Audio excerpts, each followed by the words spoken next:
C'est leur tour de manger. On sera en invité franchement à prendre sur le cadeau spécial émission Mimbe, une surprise. Anthony, émission que je crois il y a la semaine passée. Une semaine, donc on te met les canams mogo. Concours Minkera.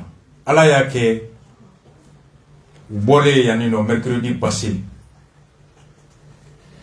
Nga una kumbare munyebi. Allah ya ke dimanche temene. Kanam yerebe département min kono fona be ministère min no ye imam Imarou Diarra ka ministère.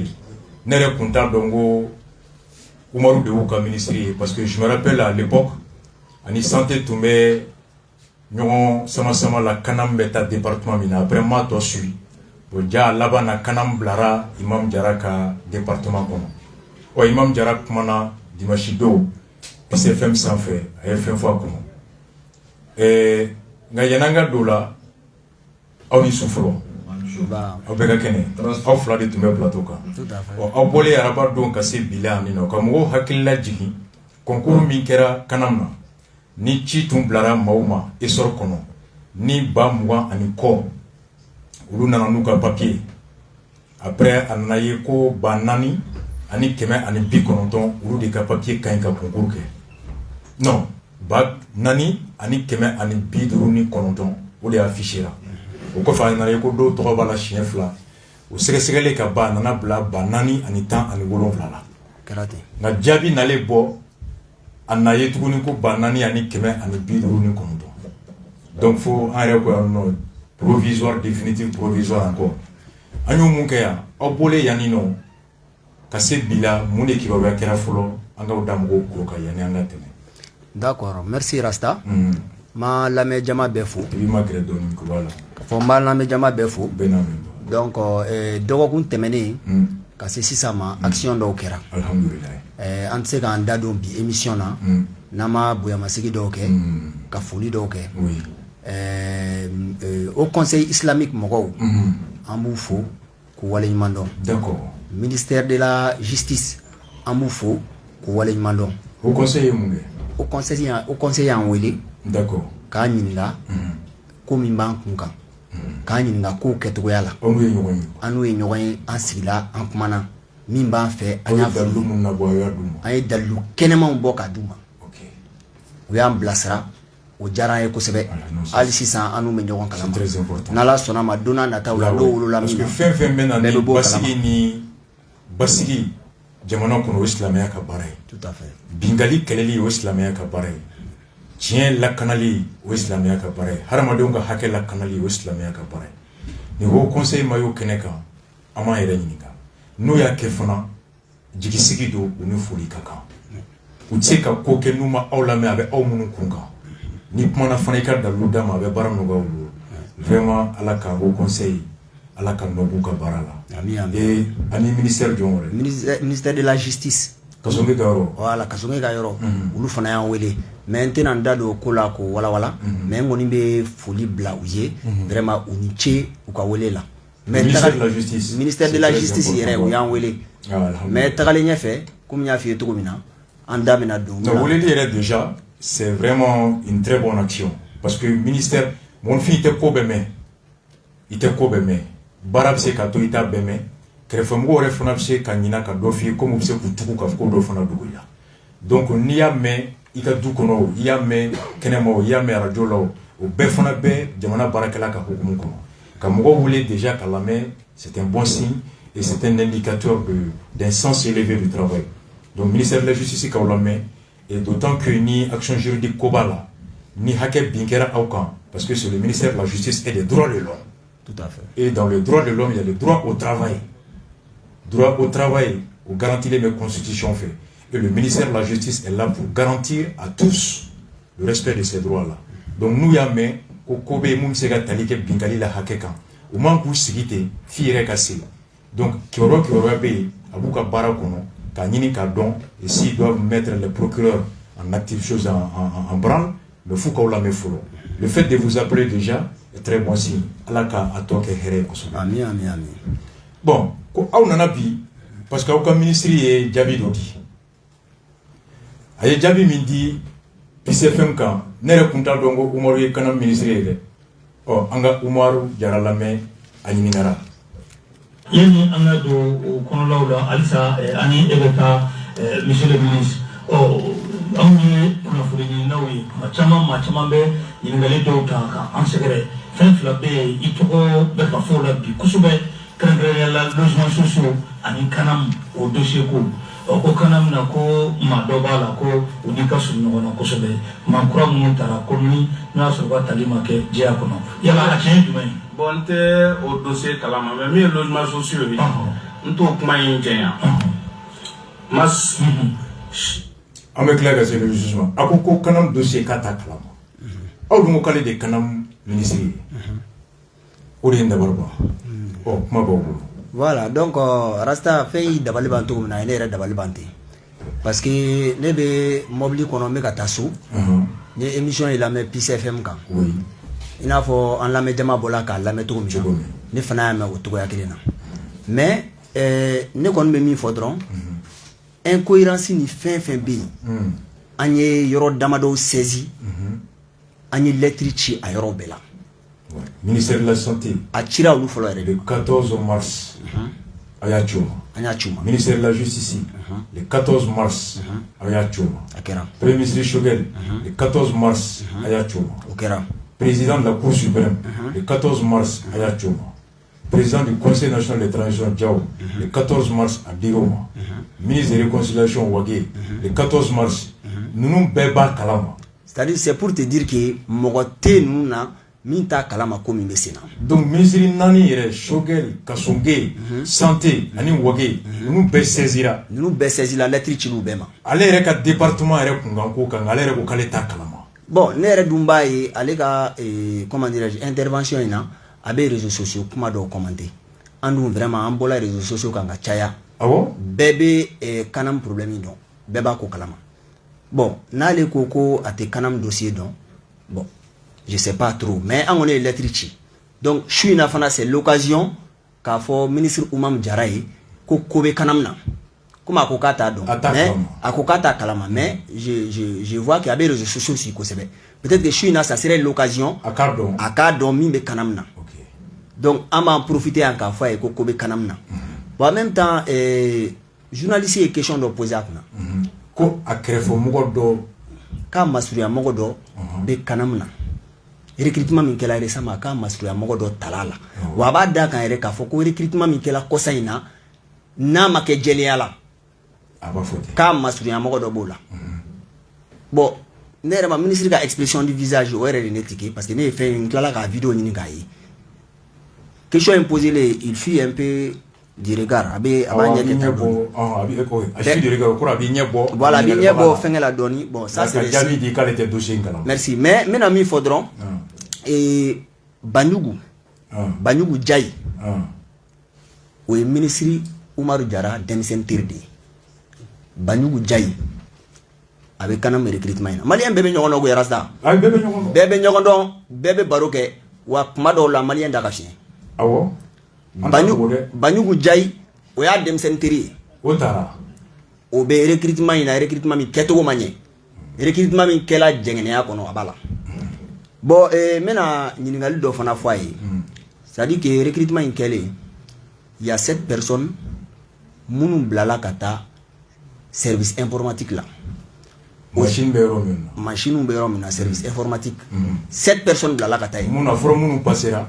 Ulu tula ma ulu vla subandira kulu blala kata machine informatique. Aha. Donc au ma ulu vla na musufla di bala. Musufla. Awo.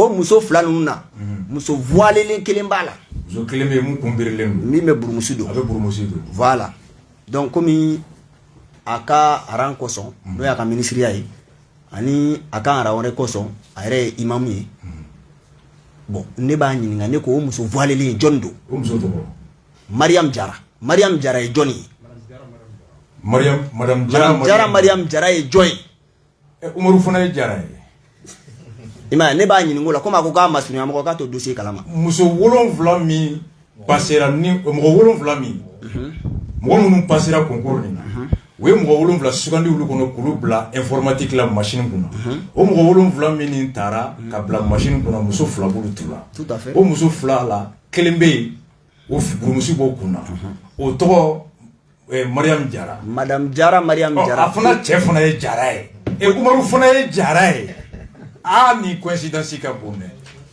bon muso ye Mariam ye Mariam Jara muso jamu Jara muso cɛ fana ye Jara ye Umaru fana ye Jara ye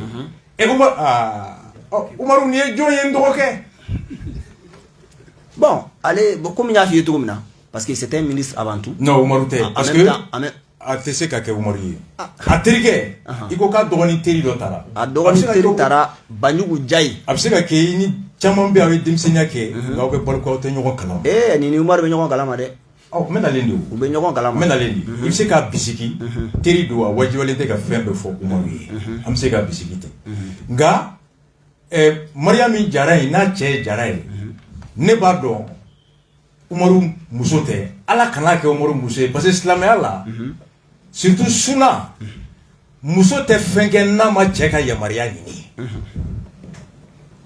Umaru kɔlɔsi de b'a tɛgɛ la hali émission in na seliji de b'a la depuis sɔgɔma fo fajiri alimami de don olu ye mun fɔ an ye kutuba la muso n'i bɛ fɛn fɛn kɛ i b'a bonya da k'a jɛ ɲini i furucɛ fɛ Umaru yɛrɛ ka wajulu f'i bɛ kasi o de bɛ fɔ an ye donc ni nin kɛra Umaru muso ye Umaru muso ka taa baara ɲini Umaru ka yɔrɔ la ka taa baara la ye Umaru t'a dɔn a muso taara muso bɛ bɔ sɔgɔma o sɔgɔma ka taa baara la Umaru tɛ muso ta yɔrɔ dɔn o de la n ko Umaru tɛ Rasta kuma in kan y'a yɛrɛ da parce que ale de y'a fɔ k'a tɛ dossier kalama a t'a kalama mais journaliste ko k'a masurunya mɔgɔ mais an kɔni ko a ma ko muso min bɛ service informatique la yen ni voile b'a kun na n'a tɔgɔ Mariam Madame Jara Mariam Jara ko jɔn jamu ye Jara ye ko jɔn a cɛ fana ye Jara ye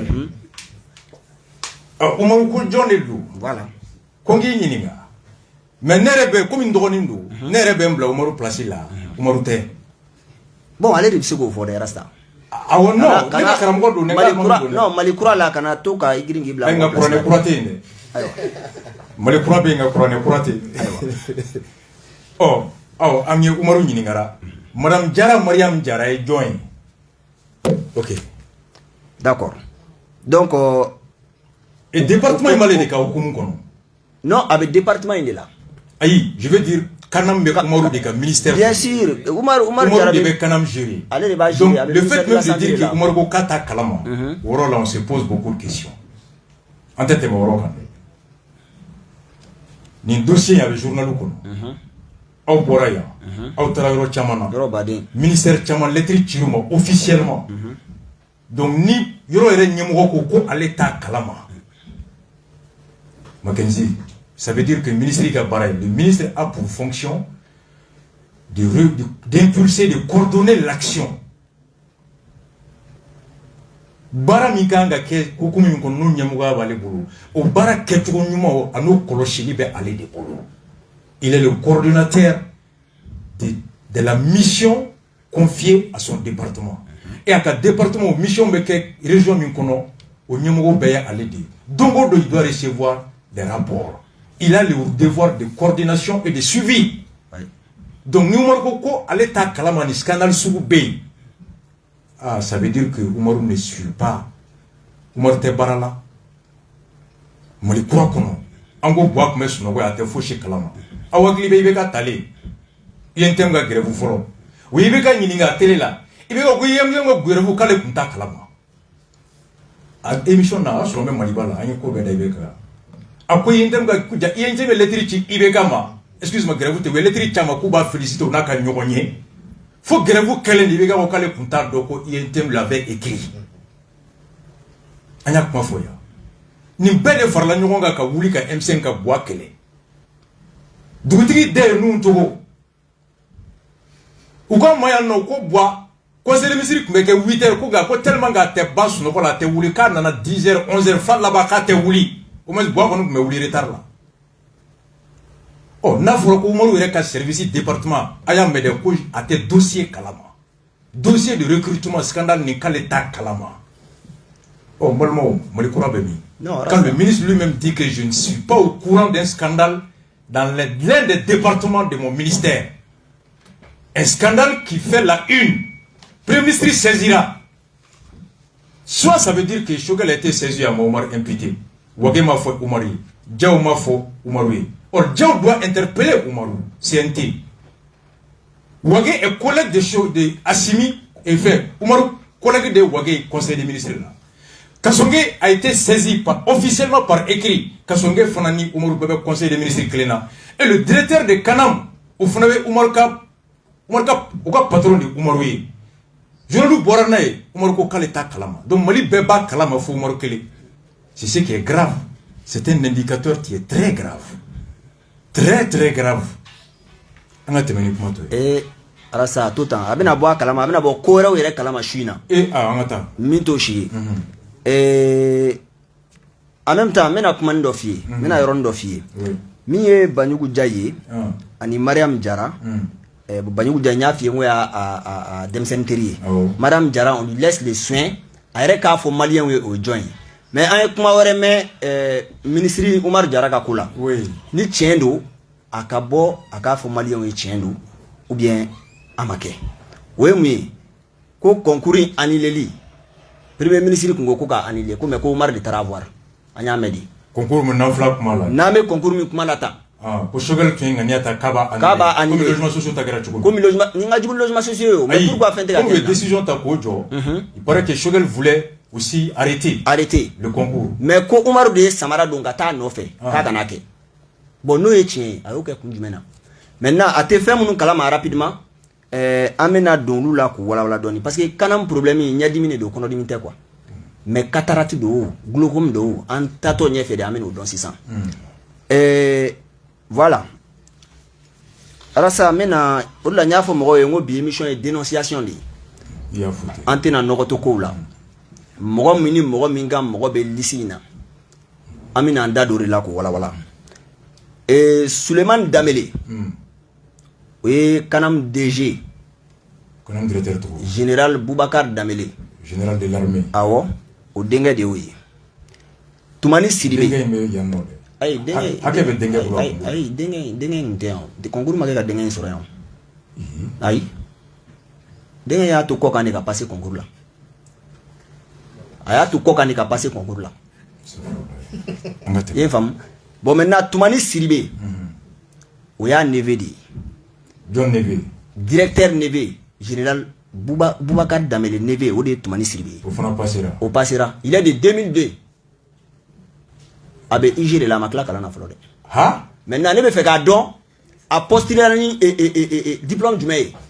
En même temps à tara catégorie du mena. A Banguera 2002. 2002. Oui, c'est un double, il y a un million de là. Oui, 20 ans. Oui, 100 points. 2002. Il est majeur. 22 ans. Oui, 100 points de flan. 20 ans, 20 ans. Ah, 100 points. 100 points. Abe IG la Makla kalana folo. Maintenant, me fait don à postuler diplôme du mai. En même temps, à tala comme catégorie du mai. Parce que l'ici une bonne là, oui, l'ici mon beaucoup mon gars concours là, ou ma catégorie précise là, oui, l'ici global qui est bon. Et qu'on va le concours. Diplôme qui est là. Non. Ni l'ici t'es qu'on est catégorie A, l'ici t'es qu'on est catégorie B.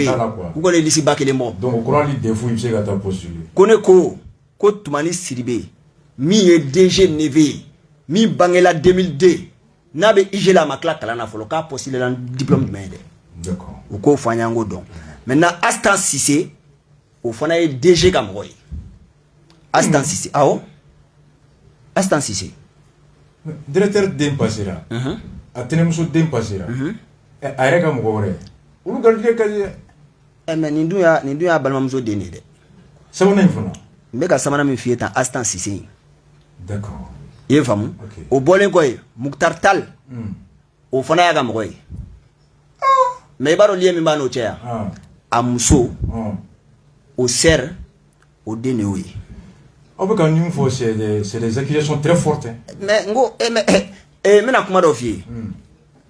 Kanam na ni kuma fo dro be bogi jadi. Mais mogo e chewo che ina na ko droit de réponse. Ambe boni ko yezin e ba fama. O ka juguni ni ko inte dabla ko yi. Parce que e ba no mali problème yi mi. Joli te furake funa enenta. E famu. Na enenta. Na ne docteur go chini ne senga ngatige u baba go be solution nyina la. C'est vrai.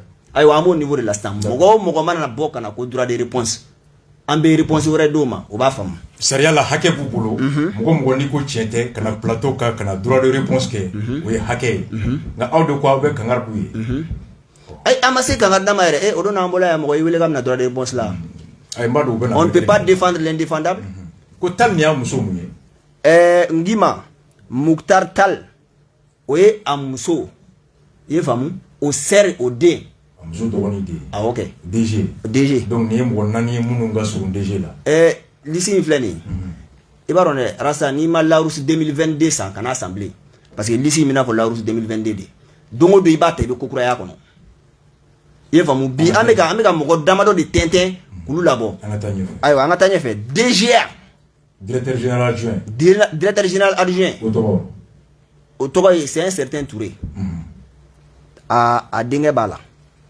Ibrahim Touré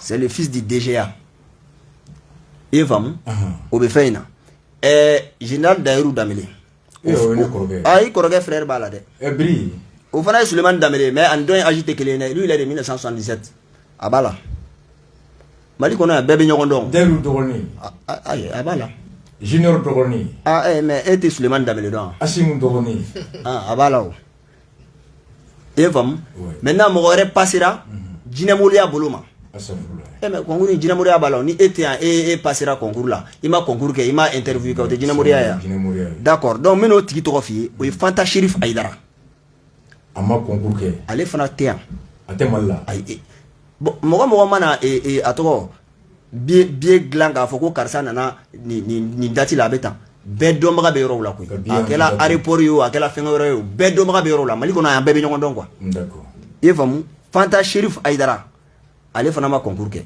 a passera numéro 4086 ni hakili b'an ka 4017 kuma in na mɔgɔ fɛn fɛn bɛ 4017 sanfɛ on suppose que a si ma concours kɛ quoi ils doivent prouver que u ye a kɛ salle min kɔnɔ tout ils doivent prouver tout ça nin tɛ voisin sɔrɔ a yɛrɛ la a ma kɛ voisin tɛ nin na donc n'an bɔra yen an bɛ taa ɲɛfɛ hali bi a ma ban hali bi ka ban n k'a bɛ ka tilan de INPS DG INPS DG o ka mɔgɔ b'a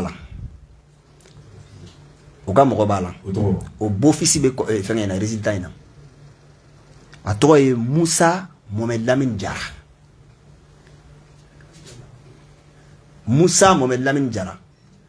donc a b'a fɔ Musa Mohamed Lamine Jara ye k'a bɛ concours in na a ma concours kɛ o fana ma kɛ a ma kɛ o bon maliyɛn da ka fiɲɛ maliyɛn da ka fiɲɛ beau-fils bamanankan na a denmuso cɛ de don a denmuso cɛ de ye Musa Mohamed Lamine Jara ye o passera a burankɛ a passera a ma concours kɛ INPS directeur acteur directeur denmuso dɛ o cɛ de ye nin Choguel denmuso n'a cɛ bɛ entre coucher kɔnɔ i ɲɛ b'a yɔrɔ nin na donc an bɛ taa ɲɛfɛ hali bi Aminata Sidibe tɔgɔ dɔ bɛ liste in kan ka nɔgɔ bɔ kuma na Aminata Sidibe dite Aya i b'a dɔn surnom bɛ mɔgɔw la b'a wele Aminata Sidibe dite Aya ale fana passera concours in na ministre dɔ muso don ji d'a ma est-ce que n faamu ministre dɔ muso don wa a passera ni wali numéro de ye an ye wali numéro ko kuma min fɔ yan o don na dɛ ale b'o mɔgɔw la ale passera ni wali numéro ye ministre muso Aminata Sidibe dite Aya Umaru tɛ nin si kalama bon comme a ko a t'a kalama ne k'i ma an bɛ k'a informer non a ko il n'est pas au courant et moi je présume Umaru a t'a kalama c'est pourquoi n b'a fɔ Banankabugukaw ye u k'a lawuli Musa Bugu a b'an yɛrɛ kɛrɛfɛ an dɔgɔnin don Banjugu fana bɛ yen o Banjugu bɛ yen o Banjugu jɔn denmisɛnnin teri kɛ awɔ ani Banjugu famalen bɛ sɔrɔ ayi u ma fama sa a yɛrɛ m'a fɔ a ka vidéo kɔnɔ o don na ko journaliste taara ale fɛ yen k'ale b'a faga so wa awɔ an bɛ tila ka na so ma mais n ko Banjugu bɛ yen Banjugu u ye denmisɛnninya kɛ yen o Banjugu est là-bas Musa Bugu kɔni n'i bɛ foli bila Umaru ma i bɛ foli bila Banjugu fana ma dɛ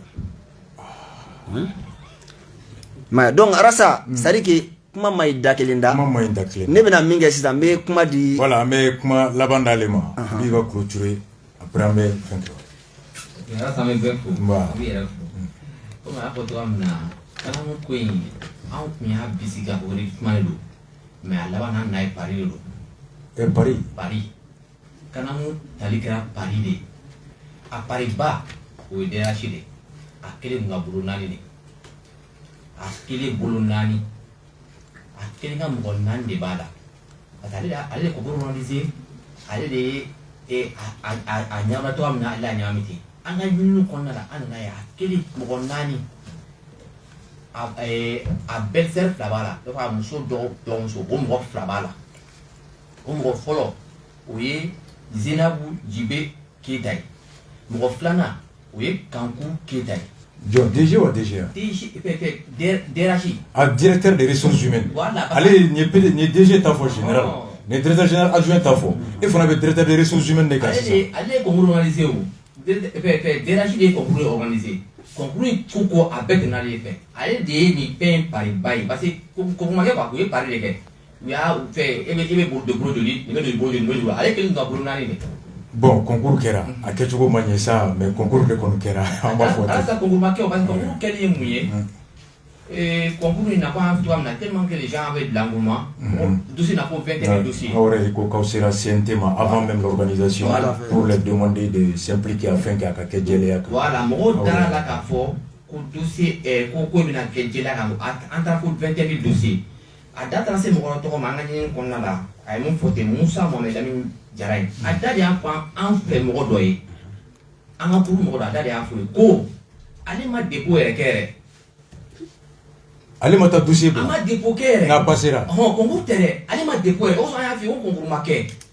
Ils ont fait un semblant de concours, mais concours marqué. Où il fait un pari de où il y a quelque chose où il y a.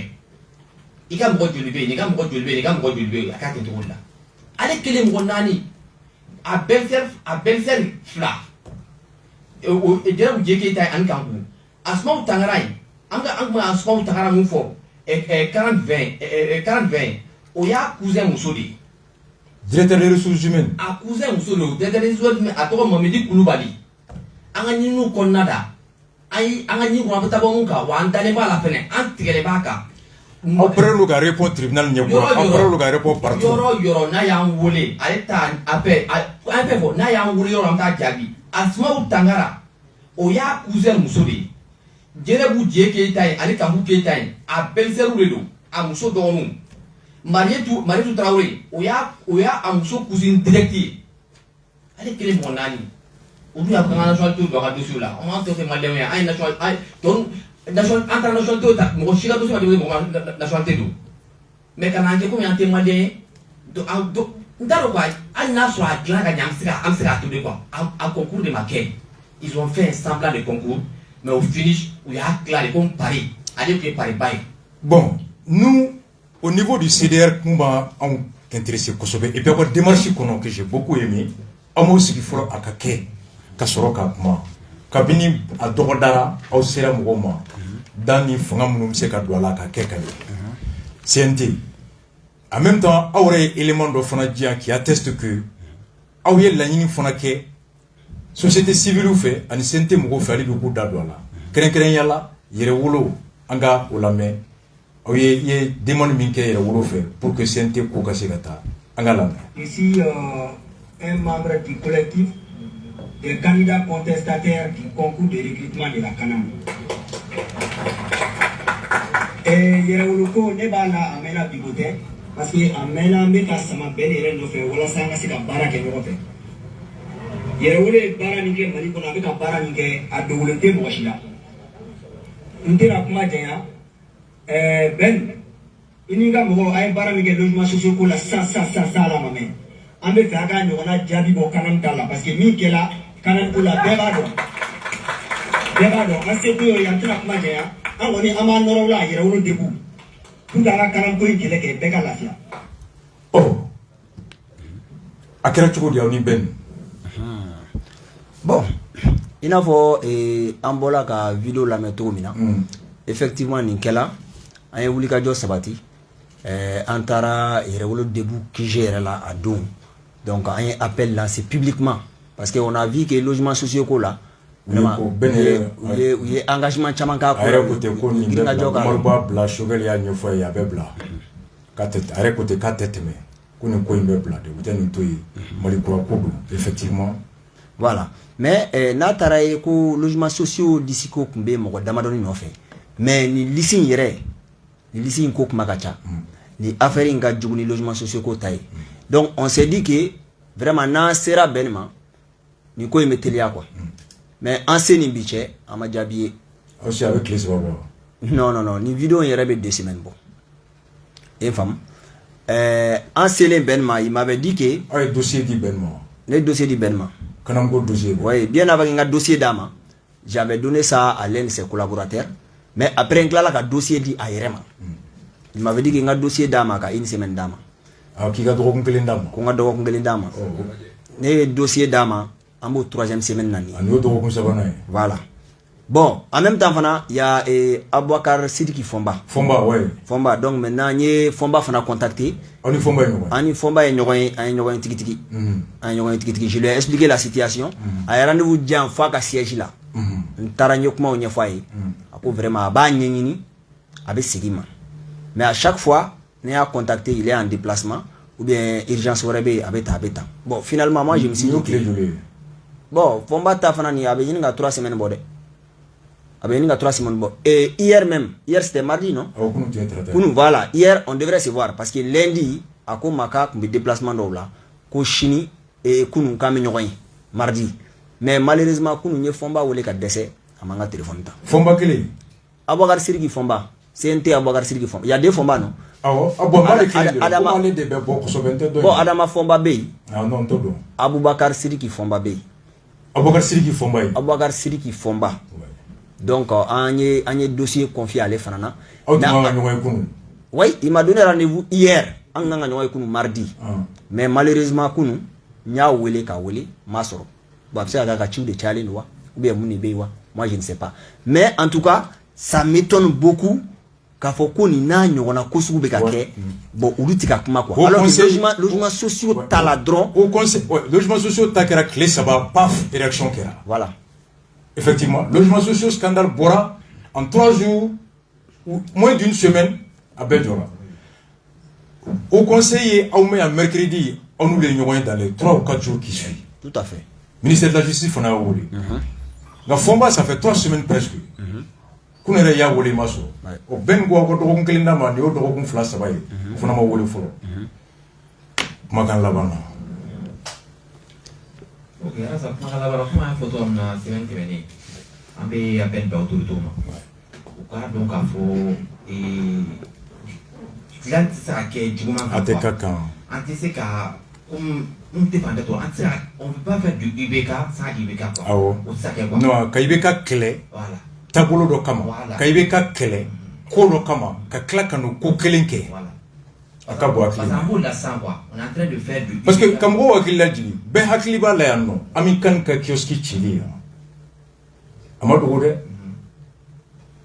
Amadou Gode, Mackenzie. Ousmane Chérif Mourane Haïdara. Fani nere nyoya kola. Shwala bayaya bekmana wati. Mo jigina assemblée la Kosobe. Ma barakala. Akerambe. Pour ce qu'on concours kera non, ni plateau clinka. Sapeur pompier. Au hakliba la ambalma muso in favora. Sapeur pompier concours. Akera scandale bay sous Ibeka. Amake. Pour ce ta ni bede mo la wuli. M5 bela ni bebala. Munu bina police concours là. Munu bina garde concours là. Munu bina gendarmerie concours là. Munu bina sapeur pompier concours là. Munu fagara parce que ou den courant tigara coûter pédiatrie là. Fait tonona ou bede wolé là kana ko ay na mali croix. Nanya ni to permis mais abatan fouverga tan faga. C'est vrai. O le fora. Oui. Oh, anga no clé na ni concours clé meke. Ça fait 3 semaines. Ministre ko kale ta kalama. Député ou ma, aïe député ou le, ou le rate ka soroble, kou be chila, kou be voyager là. Mais mon chika bonga temenin kan bi. À mon avis, faut pas se ka chiwere soro, munga girni ni. Chebe o abena ni ko mi abe enrangé de. Mais yale ko di kana flo, o ka barakadi. O ko no ka bon flo. À mon avis, c'était pour que Kika commence. Nous, ça c'est notre logique quoi. Oui. Voilà. Kakuma lavanda ma, nga tamazala. Mais après toi, on ne peut pas faire du VK sans VK. Vraiment, à un pays niveau, c'est ça.